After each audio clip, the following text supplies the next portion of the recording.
second after part one. What you're saying, doesn't take a brain surgeon to work out that you've got to let John through. That's my point. Yeah, thank you very much for that. Of course, I'm no brain surgeon, so you do need to help me. James Hayden's dad is a doctor, but that's beside the point. John Reynolds better be sure that I won't ride for the Rev A Red Bull GK. Oh, look at this, Keith. Heavy traffic.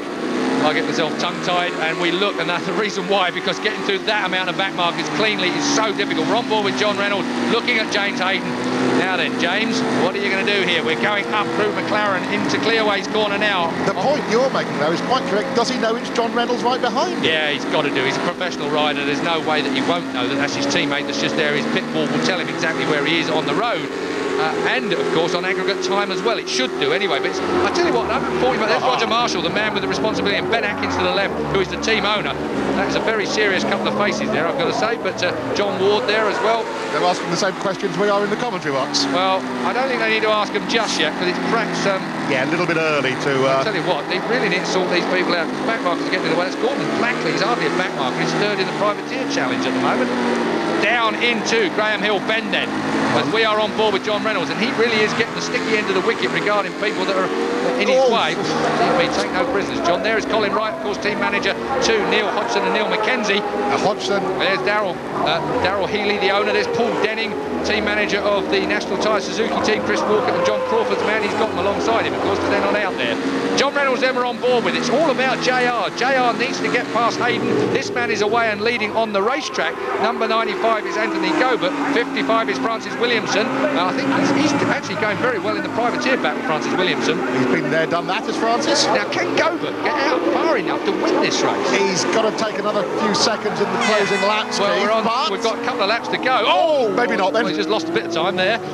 So Goey gets it sideways. He's always having fun, isn't he? I mean, he's got to be the moral winner of this race. Yeah, that's what the words I was searching for. And he started from pit lane in part one, remember? He didn't start on the grid with the rest of them. Even more moral winner. He started right at the very back. So look at the problems Hodgson. Oh, look at the time. Half a second from Reynolds. Forget about Hodgson, it's Reynolds. Half a second off Hayden. Hayden leads this race now. Rutter is in between them. Hayden needs to let Reynolds through. Reynolds is the faster man on the racetrack, has been for the last few laps. And really, James Hayden could do with helping him over the line. Come on, you boys. I'm sure you're looking at your pit board. I was about to say earlier on that passing your pit board at 140 miles an hour with the rear end of the bike trying to get out from under you, when your visor is misted up inside and soaking wet on the outside, to try and see just a handheld board. There's no telemetry that's going to tell him what's going on here. Yeah, and no ship-to-shore radio. There's no ship-to-shore radio from the team management like there is in Formula 1 cars, or just about any other car racing nowadays. So really, James Hayden has got to pay attention to what's going on in his board. Oh! James Hayden gets it sideways. That gives John Reynolds a chance to get underneath him. Through goes JR. Thank you very much. That's a high side from Hayden, all but saved. And I'll tell you what happened there. John Reynolds ran a little wide into there, and James Hayden retook the place. So John Reynolds went under Hayden, running a little bit hot, and Hayden went back with it. Tell you what, that is not going to please Ben Atkins and Roger Marshall, that's for sure. They're two men battling away at it. There is Ben Atkins, the team owner, actually, of the Rev A Red Bull Ducati team.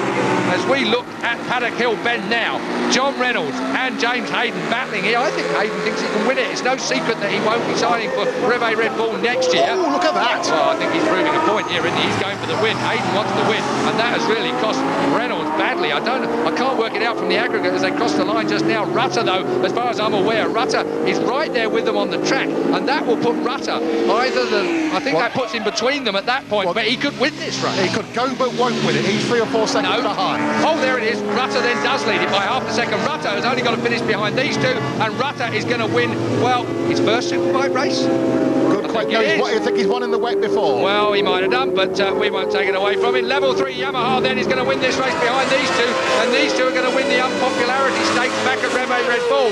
Over the line has gone the two Rev A Red Bull Ducatis. Michael Rutter, though, is the winner as I look at my monitor. Michael Rutter on the Level 3 Yamaha, Ray Stringer's Yamaha, after being on the podium at Knock Hill, has won here at Brands Hatch. But the big controversy for me here in the commentary box is James Hayden on bike 5 and John Reynolds on bike 3. Reynolds has finished in 3rd place.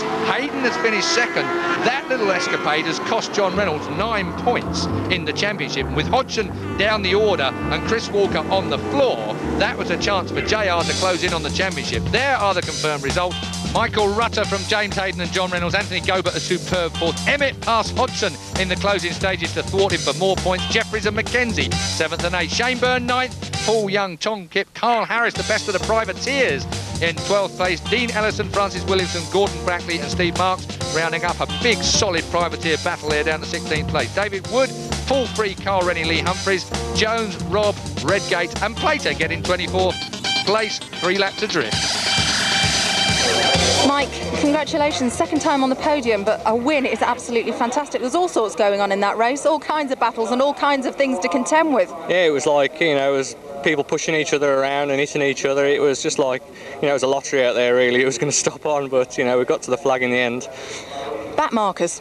Yeah, you know, I'm all out there to race anyway. It's hard for them because I'm racing as well, and they did get in away a few times, but, you know, it's racing, that is. Everyone's going to be presuming that you were given team orders and you didn't adhere to those.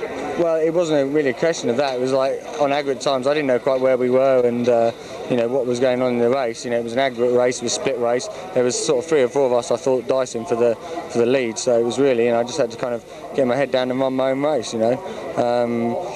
So that's really what I did. It doesn't actually look that friendly with you two out there. You are battling hard.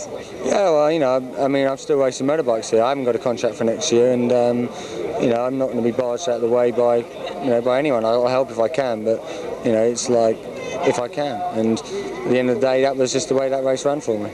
Well, James, you do well in the wet, and you particularly do well here. Congratulations. Yeah, thanks a lot.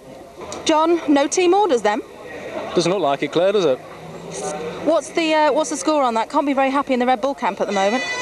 Well, I mean, I'm there to win a race, and you know, so is James. And at the end of the day, he decided he wanted to try, and you know, it's his prerogative. But the reality of that is, if this could cost you the championships, you needed those points. Yeah, I mean, for a team thing, you know, for Red Bull, it's vitally important that we win a championship this year, and you know, I don't really need to say any more, do I?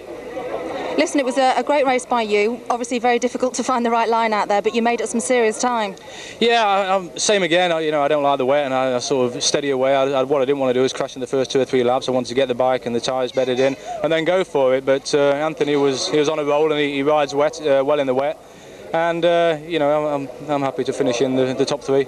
We needed a win desperately, or for second, but there you go. Anthony, that shut us all up.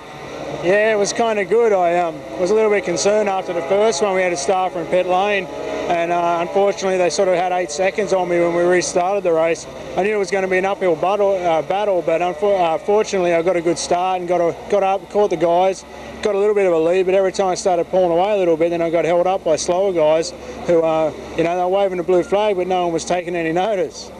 Clearly the conditions were undaunted as far as you were concerned. What was the most difficult you came across out there? Was it back markers, or was it just carving your way through the fast guys? No, just the back markers really. I mean, I couldn't believe it. Like, they kept waving the blue flags and no one like, you know, looked over the shoulder and moved out of the way or anything. You know, they still held their line, and around here it's only one line anyway, you know, so it cost me so much time. Every time I'd just start pulling away and I knew, you know, I was like, yeah, I can do it, you know. I'd catch them through the tight bit here where it's all one line, and they'd screw me up, and you know, it's a little bit of a shame, but I mean, that's the way it goes, you know. I'm still happy because I still did what I set out to, and that's past the other guys, and you know, in my mind I won the race. You picked up a bit of a beating after Mallory Park in the media. We all had a bit of a dig at you here and there. You've managed to smack us all back down again now, smiling. What else have you got for us? I don't know. I'm hoping that it's going to be wet for the second one too, you know. I mean, I don't really think I'm up to it in the dry right now, because I'm still learning the bike and sort of getting back into racing after what's happened to me this year. Been sitting on the sideline most of the time, so yeah, it is good, because I do always cop a hard time in the media, so it is good to get one back every now and again. Well, if you're as controversial as Anthony Gobert, you've got to expect a hard time. Hodgson, Walker and Reynolds, that's the top 3. Hodgson then goes in front of Walker, Reynolds closes in. Hayden, possibly in the doghouse, he's 4th. Hislop, McKenzie, Plater and Crawford round out the top 8. If you thought it was cold at Brands, you were right. The chill on the podium looked sub-zero, despite the pleasantries. But things warmed up for Michael Rutter, showing his class again in the rain. Ray Stringer's Level 3 team have completed their recovery. They're back with a bang. In the Privateers battle of brands. The injured John Crockford slips further down the order. David Heel has a reduced lead over Gordon Blackley now. Crockford third, Wood fourth, Nottingham, Marks, Williamson and Ellison.